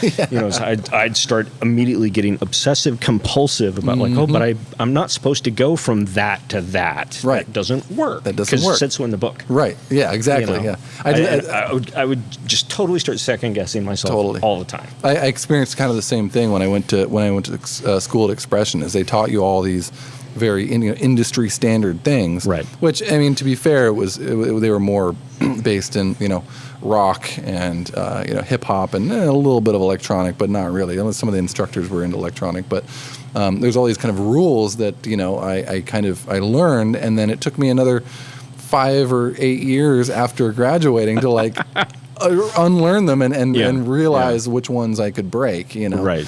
And I think, and I reminisce a little bit too, like the days when I just had nothing but my ASR 10 and didn't really know what I was doing. And I would get these like crazy results because I was just exploring. You didn't know any better. I didn't know any better. Yeah. Right. Yeah, exactly. And again, I have this song that was on a recent EP that I did. And I had used this Middle Eastern sample from a song. I went deep into the internet and found like these really obscure Middle Eastern songs that were recorded off a cassette tape and made their way to the internet. and I used it and I chopped it up and put it in the, like, it was kind of the main track of this. It's kind of sparsely thrown throughout it, but it was difficult because the intro didn't. I wasn't sure how to lead into that because it had something about it, and I still don't know what it is about it that is different. It was some sort of scaling or something, the Middle Eastern scaling. Yeah. And I'm sure if I had known, if I was trained or whatever, I could have been like, oh, well, that's XYZ thing, and you do this thing, and that's how you lead into that. But I probably spent way too long trying to figure out how it got in there, how to get it to there, and I figured it out. And I think that it's kind of special because of that, right? Because it's like it might not even make sense from a learned point of view, but it sounds great. It's weird. I mean, there's plenty of times, it's like, when you have things described as, slightly off-key melodies, it's like, that's not necessarily a bad thing. Right. Right. But, it's like, that's when you kind of like, if you want to talk about making music as, like an artistic process, and it's like, if somebody, and this applies to anything, whether it's, photography or painting or music, whatever, it's like that kind of naive state where you don't know too much. Yeah. And there's a certain freedom in that. Yeah. Because you don't know what's quote unquote wrong and what's supposed to be done and whatnot. And a lot of good material can come from there. Right. Like the J. Paul and Jasmine. Yeah. And, there's a lot of, there's a lot of people that, that's what they keep trying to get back to is that uneducated, primitive state. Well, there's a whole genre, kind of, like a lot of like the kind of underground hip hop is kind of notorious for that. Because a lot of it was made with like these, Boss 303 samplers and, SP 1200s, which had a second and a half of sampling time or whatever, what I mean? Yeah. And so they figure out all these weird ways of pitching it up on the record and then sampling it and then pitching it back down on the machine, and you get all this artifacting, and like there's something to be said definitely about, and now it's like, and I remember when I was in school and I was in one of the mastering classes, the kind of last one, there was this great guy teaching the class. Really funny. Kind of reminded me of Louis C.K. Uh-oh. Yeah, right. Really? Yeah. Did he really? Really? Never got to that point, fortunately. Let's not go there. Can I take out my SP303? Yeah. Enough said. Enough said, yeah. And I remember, we kind of had to give this like talk at the end, on some subject we researched. And I remember we got into this kind of like back and forth because we were kind of like, I was arguing that these, this sound in hip hop was kind of, they were doing it purposefully because it had this lo-fi gritty sound, and it was kind of, that was the sound. And he was kind of arguing that, I think that they just kind of like stumbled across this. They didn't really know what they were doing. He's coming from a purist point of view as far as music making, which he was teaching a mastering class, so I'm not too surprised. Yeah. And I think I don't really know. I don't think either of us was right, because I think that it was a little bit of both. It was one of those things where it did start just kind of not, because it's a sound that was bred out of... Well, it's back to happy accidents. Exactly, right. There was a whole genre based on happy accidents. And then it became a thing that people replicated. You could talk about, like, with house music. It's like, when it started off, it's like people didn't say, like, I'm going to get a 707 and a Jupiter 6, and I'm going to make, Mr. Fingers. Right. It was just like, that's what they had, you know? It was like, that was at... the shit was cheap then. Sure. Nobody wanted it. It was just like, I try to keep that in mind too when I make music, because it's so easy these days with the DAW to have like 60 tracks. Yeah. And you think about the guys that were making some of the best stuff, Freddie Knuckles and all these guys, like, and they're using, 12 tracks on an ADAT or something. Well, granted it was Abbey Road Studios, but the Beatles, they had 4. Yes. They had 4 tracks. Right. Okay. Yeah. So, Granted, it was Abbey Road Studios, but they had 4 tracks. That's one thing that really makes me nervous and I'm so bad at it is bouncing down. Yeah. Like, making decisions like that and bouncing them down. Because I watch all these, tutorials of guys making stuff with like the SB, the 303, and now the Roland's doing the 404 and the 404A and all that. And, just by the inherent limitations of the hardware and the storage on the device, you kind of have to. I mean, you only have this many pads. Yeah. You want to make a complex song, I remember mapping out on, I think it was on my Emacs too. It could have been on whatever the next one that I had was. But basically mapping out samples across the keyboards, and so that they would only trigger at different velocity levels. Oh so God. That way I could like quadruple the number of samples that I could get across the keyboard because I was triggering them off of a sequencer. Yeah.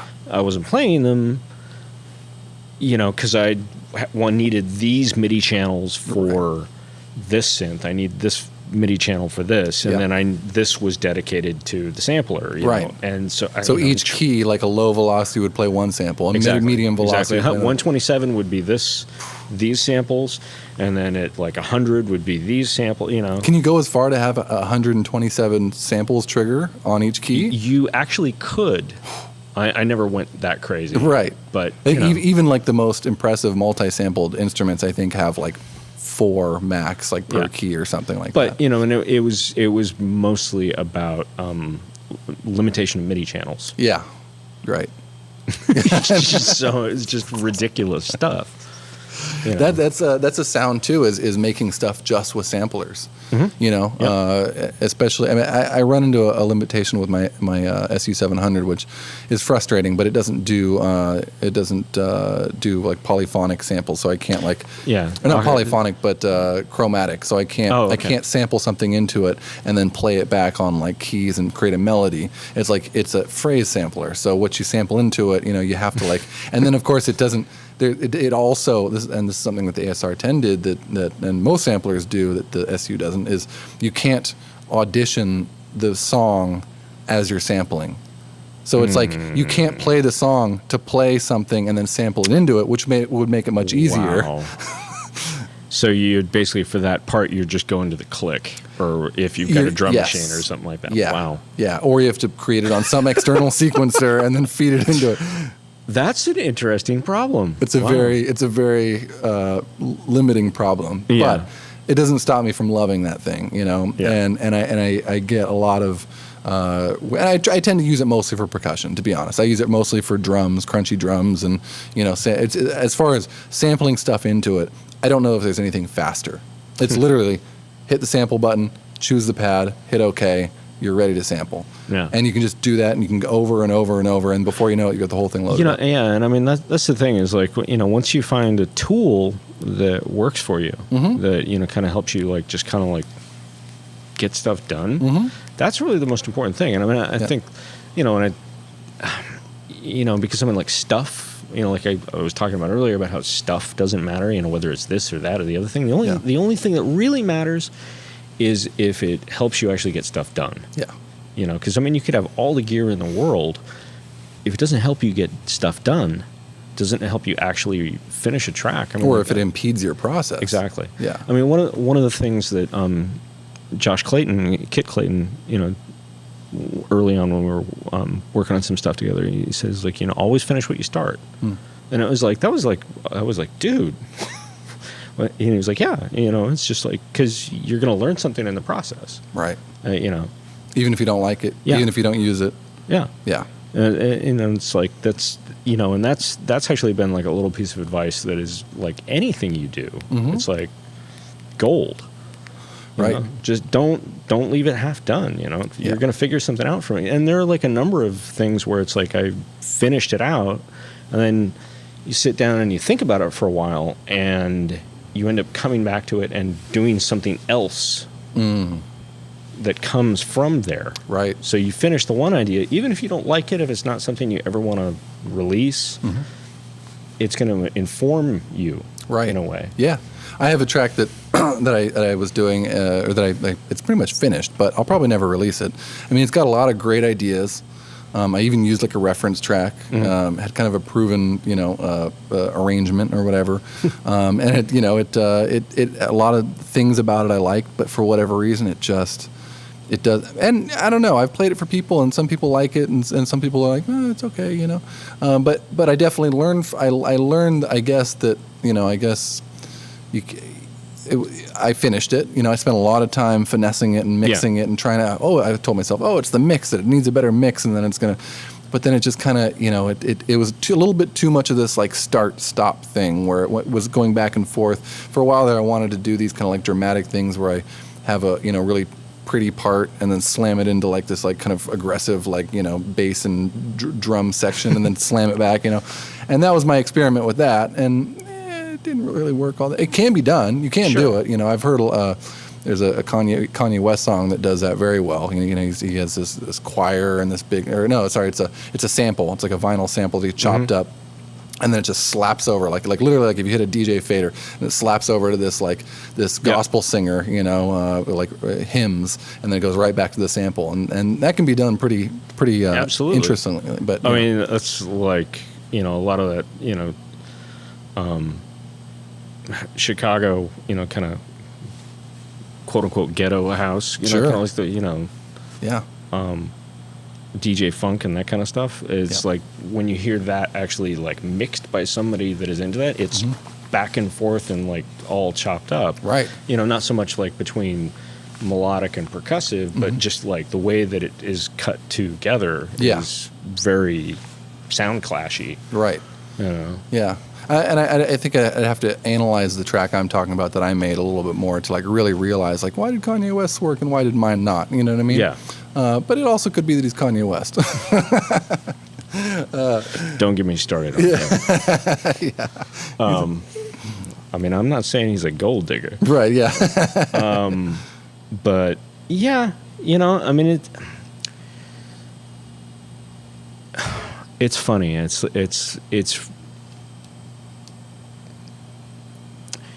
I mean, because at the end of the day, you got to remember what it's all supposed to be about. Making fun sounds that you can music, yeah, yeah, and because whether you're into like ambient music or like banging techno or deep house, whatever you want to call it, it's supposed to be about the music, right? It's so confusing sometimes too because I have times where I'll sit down and I'll have something that I'm excited about, whether it's like one sound or one sample or one synth patch or like I did this bootleg remix recently. So it's kind of this old rock song that turned into like a deep house track, which is great. I mean, it worked so well. But like for that one, for instance, I sat down and I literally like from the second I sat down to when it was done, it was just this like flowing river of ideas and everything worked. Yeah. And I experienced almost zero adversity. That's awesome. It's great. And then sometimes you sit down and it feels like you're just banging your head against the wall. Yeah, I am in a dry riverbed alone. Right. Yeah. But, it's funny. It's like, I mean, there are people I know that they just sit down and blammo. They just put stuff down constantly. Right. Yeah. And it's just like, how the fuck do you do that? Right. And it's because personally, I've always been, as I've said before, I'm a bit of a slowpoke, But I mean, like, sure, there are times when it's just like, oh, that just kind of worked out. Right. But it's like it's when people get, it's like, I think it really is like a muscle in a sense. It's like when you get really good at doing that, sometimes a lot of it sounds kind of similar, which is fine. That can kind of build your sound, though. Yeah. Yeah. But, it's like people get really good at just like, get in there. I have been pushing myself to just keep adding things because I've found that tends to break through the writer's block more than anything for me. It's like where, I'll get stuck in like the loop where I'm like, oh, I like this, but I don't know where to go. And I'll just force myself. And it's two-part. It's just keep adding things. And it's also, I have to be very honest with myself. How much do I actually like this sound? Like, what do I really like about this? And what's kind of just okay? Because anything that's just okay, I'm just going to either mute it or I'm going to bounce it out into a folder and not think about it again, because you literally have infinite ideas that you can lay down. And another idea that I've heard put forward before is like, put in like percussion sounds and like all sorts of stuff, and then pull it out. Yeah. And see what you got. Sure. Yeah. And it's like, ooh. Right. Because there's like this space that you created for these other bits that and it's not there, so it's. Yeah. Right. So it can be like an interesting kind of like shape. Yep. In there. Yeah, well, one of my favorites too is I've been using Splice recently, which has been great. And a lot of times, if I'm lacking creativity, I'll reach into Splice or a lot of my sample packs, and I'll choose. And I consciously try to not use loops or samples that have melodies, right? A melody that's not mine. Right? Sure, I'm going to listen back to that and be like, that wasn't really my, whatever. Yeah. But what I will do is I'll lay something down, some melody that I like, kind of headed in the right direction, and then you just start building a song around it, and then you just get rid of that loop, and then it's like you have this flavor that you started with, and then but you no longer have the thing that And then of course I've also recreated things from scratch to make it sound similar. Yeah, but there's that too. Yeah. And then like the funny thing is like then there's also like when you do something and somebody says like, oh, you're totally sampling such and such. And it's right. like, no. Right. It's kind of flattering. Actually, no. Yeah. Oh, don't lie. You're right. Yeah. It's like, fuck you. Right. If you could only been a fly on the wall in the studio. Yeah. It's just like, okay, man, Right. And it's just, people are weird. Yeah. Totally, yeah. What are you going to do? Right. But yeah, it's funny. It's like one of the other things I was thinking about, is like with the whole artistic process and all that kind of stuff.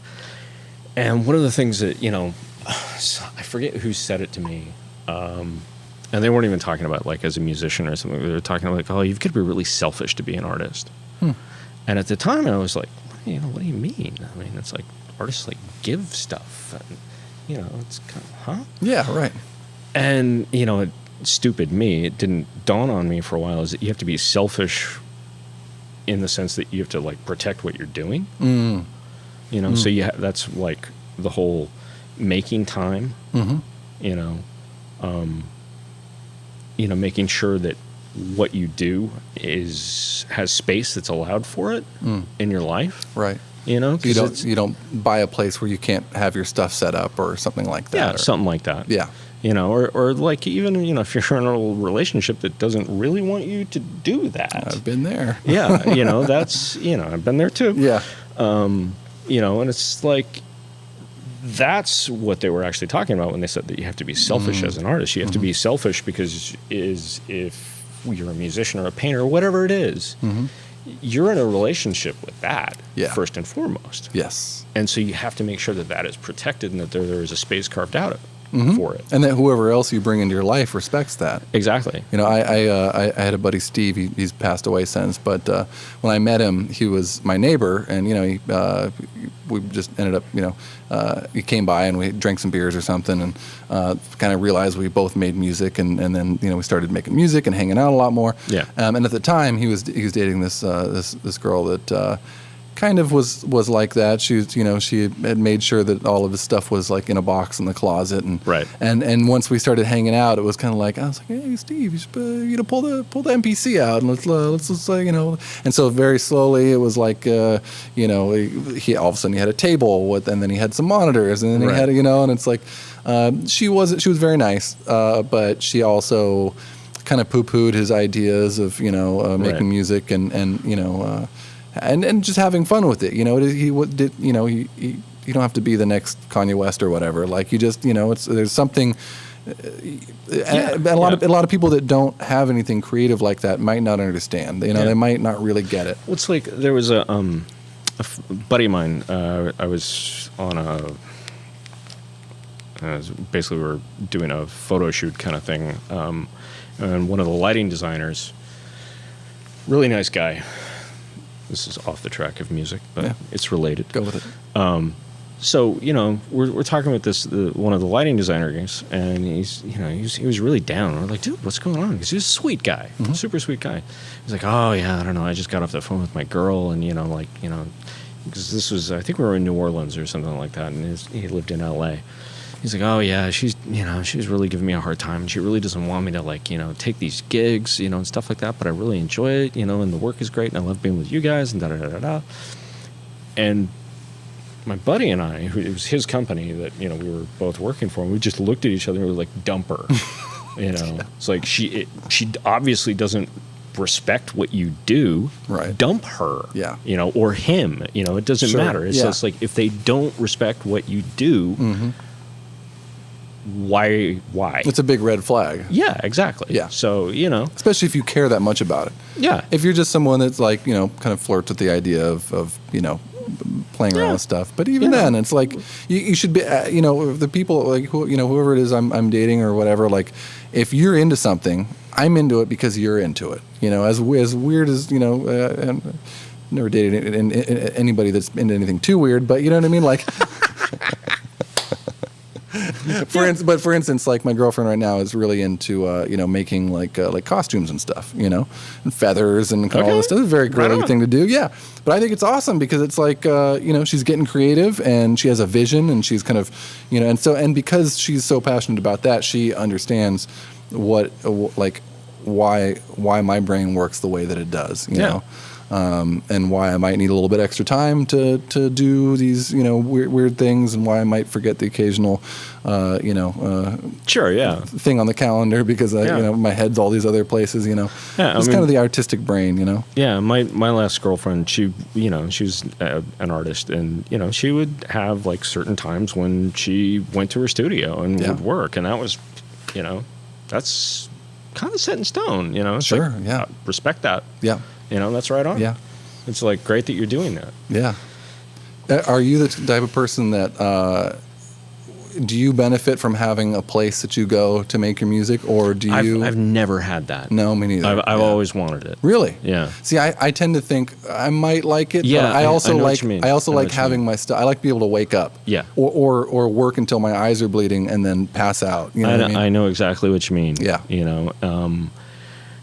Because it's like I've always had, it was usually in my bedroom, like, way back when. And then, it was, in like sort of the kind of spare room. Yeah. Or like sort of like in between room. Sure. And, yeah. something like that, So, you're a musician when it's in the living room. Yeah. It pretty much, that's where it is right now in my house. It's like, but yeah, it's like it having worked with people that have that, it's, when you go someplace, it's like, yeah, I'm going to the studio. It kind of gets you into that headspace. Right. Especially when there's no like, I should really do the dishes, or I should do this, or like, somebody calls, or I could watch a movie. Right. That's a good point. There's so many other things there. If it's like you have a place, and that's one of the reasons why, my girl that I was going out with for a while, and like she had a studio, and she went and she worked, sure. And it was like, yeah, I can't talk right now. Sorry, I'm only got a couple more hours here. It was just like, that was the way that it was. Right. That's cool. Yeah. But you really have to make it that sort of a thing. Yeah. Yeah. Yeah. So I've never had it, but it certainly sounds appealing. Right. Yeah. I would give it a test. Yeah. I'd give it a run. Because I've known several people that have had that, and they've said it was a real godsend, and they'll end up just like sleeping there. Sure, yeah. It's like, I was there till 2:00 in the morning. I just passed out on the floor. Yeah, right. See, I do think I could do that. What I don't think I could do is, I've known people that have almost nothing other than a computer, and they'll go to a studio and they'll like rent studio time, and they'll go there and they'll get the bulk of their work done. I don't think my brain would work like that, because I need more time than I could afford to like I would need a place that was. Yeah, that seems more kind of like, the way like a traditional band does it is you kind of work everything out beforehand, and then you rent time in a studio, go in and track everything. Sure. Yeah. Which I think some people, and electronic musicians might even do that to a certain degree, right? If you wanted to, some people do track it into a big fancy Neve or something like that. Yeah. Or like that's why there are studios that specialize in, especially like in the UK and Berlin or Europe, where it's like they have all the goodies, you know, and so you kind of like work out your stuff and you have your sequences and then you just go and. But then there's also like you can do amazing things on your laptop, in a little cottage on the coast, right, away from everything. Yeah, if you just have the time, or you don't have the time, you made the time. You made exactly right. Make the time. I think so I have a pretty nice like audio interface. I mean, it's mid level, I guess. It's like a Focusrite 18920, and it's got multiple inputs. It sounds good enough to me, I think I would like to have something like a Neve, preamp. Or I have a Neve clone, it's like a one channel or whatever. Sure. But I'd like something that I could like have multiple synths going into and drum machines and that sort of thing. Maybe like I don't know. I mean, it gets so expensive when you start talking about those high end, pre's. Yeah. And then I'm like, can I get away with like a decent mixer and then putting the stereo output of that into the Neve? I don't know, but. A little bit of flavor there. It's a weird, like I was using a hand-me-down 1402. Nice. Up until a while back. Yeah. And then it started to die. The Mackie? Yeah.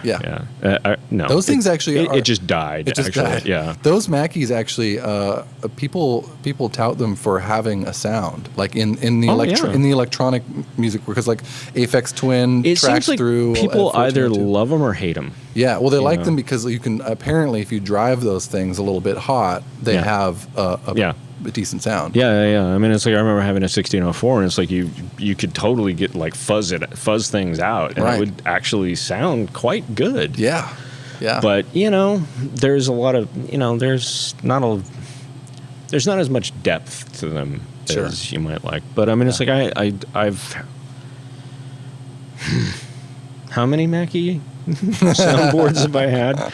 I mean, let's see. There was a 1202, 1604, 1402. I've had a couple of 1402s. The 24.4.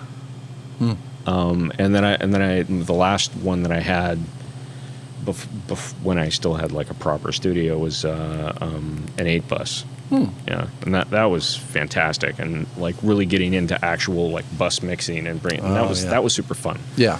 But I kind of wanted to go a different direction when I started resetting things up, and I was I had the 1402 because it was a hand-me-down. My dad gave it to me. He was like, "I'm not using this thing here. Take it." Sure.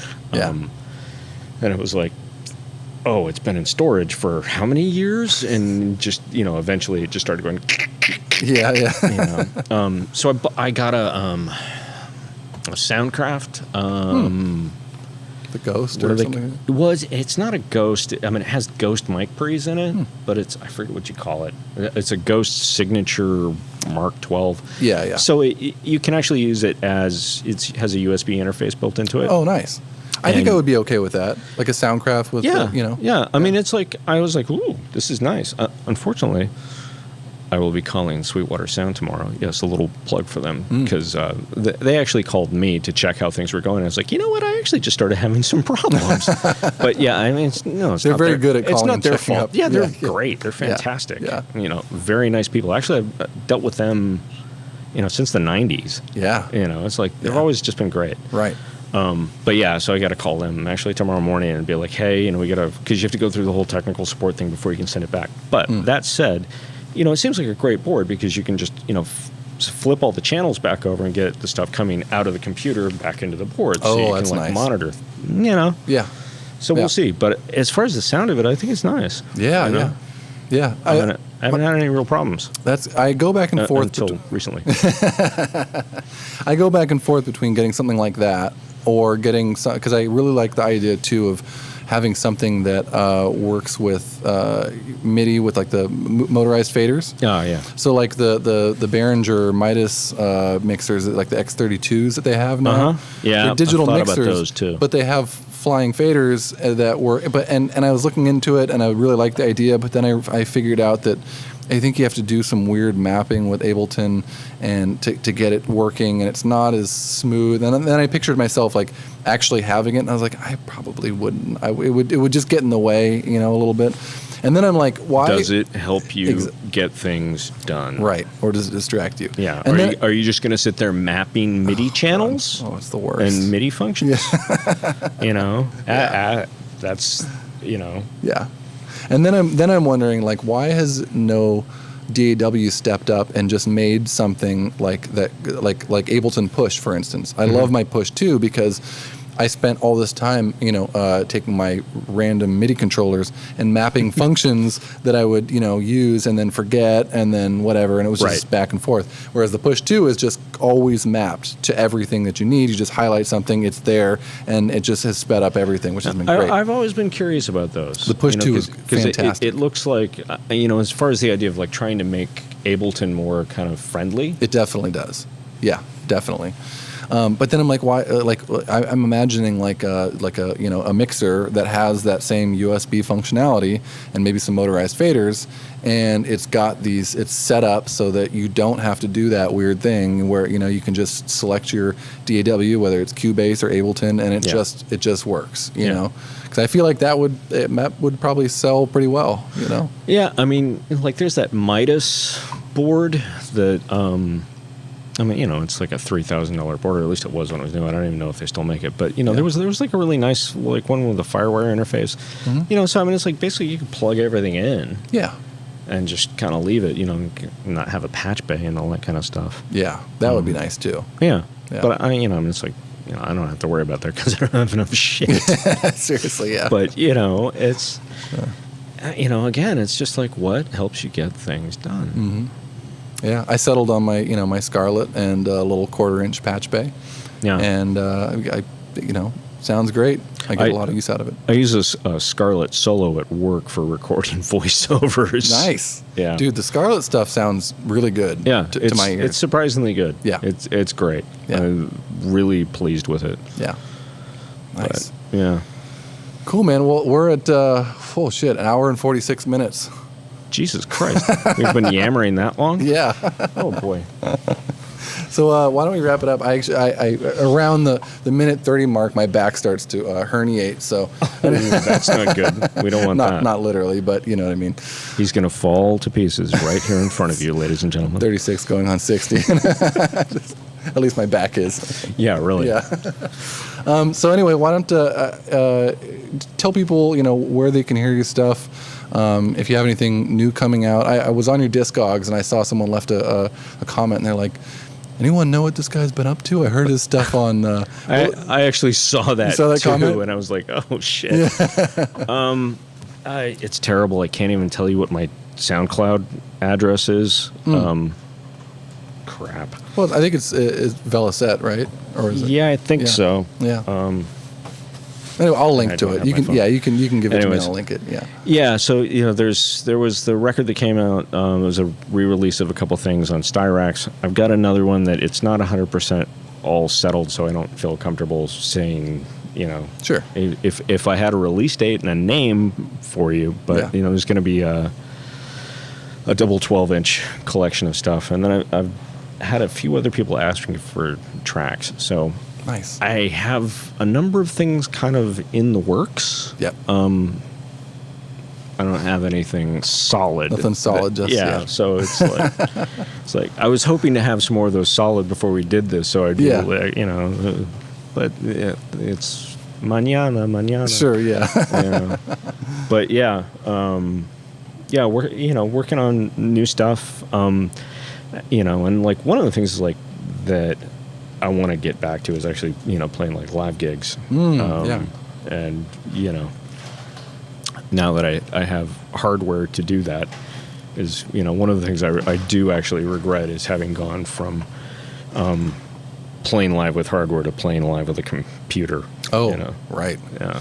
Different beast. Yeah. Well, it was, you know, I mean, that was what right around 9/11. That was kind of what was required. So sure, yeah. You know, but, I mean, you see someone like Sunshine, and like it rarely happens anymore. I mean, he lugs all that stuff around and sets it all up, and I mean, it's like, you know, I was actually driving over. I was thinking about, like, you know, going to Japan with, you know, like a rack case and a 909 in a box, and like, Jesus Christ, it's insane. Right. You know. Right. Ugh. Yeah, and they'll get you on taxes too. I remember I took just a DJ controller to Peru, and it was ridiculous. I went through the customs there when you go through it. They have these little window thing or door things that you walk through, and there's a little light on it. And all these Peruvian people were walking through, these little, you know, short, dark Peruvian people, and it's like green light, green light. And of course, me, the tall gringo, walks through, and it's like red light, and I'm like, oh gee, I wonder why I'm getting stopped. So they pull me in. Everyone's doing a little dance, jackpot. Yeah, right, yeah. You know. Yeah. And so they saw my DJ controller, and they're like, we're gonna have to charge you a tax on this. And I was like, why? And they're like, well, because this is professional equipment. And I was like, what makes you think it's professional equipment? And they're like, we have a list in the back there, and this is on it, and that means it's professional. I was like, all right, well, this is a losing conversation, so whatever. How much is it? It doesn't, you're not going to win that. No,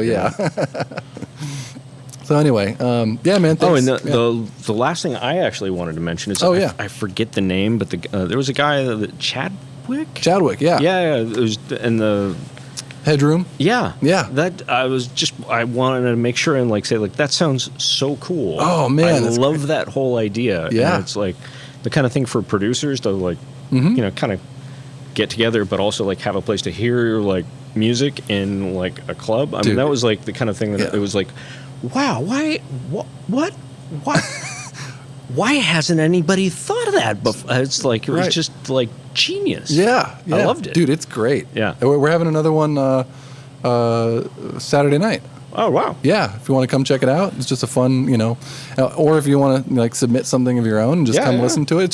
It's a fun network mixer, you know, and you can just you know, it's nice to just be able to talk to people, and everyone's in the room is into the same thing as you. Yeah, and it's cool. Yeah. No, I mean, I was just like, that is such a cool idea. I love that. Yeah. So I wanted to make sure and mention that. Awesome. Like, when somebody comes up with a good idea like that promotes community and whatnot, right on. Yeah, and he started it, and Ryan has picked it up here on the West Coast, and you know, even Bruce helps a little bit, and they've you know they put a ton of work into it. That's cool. It's I think it's a great thing. Right on. So it's exciting. Yeah.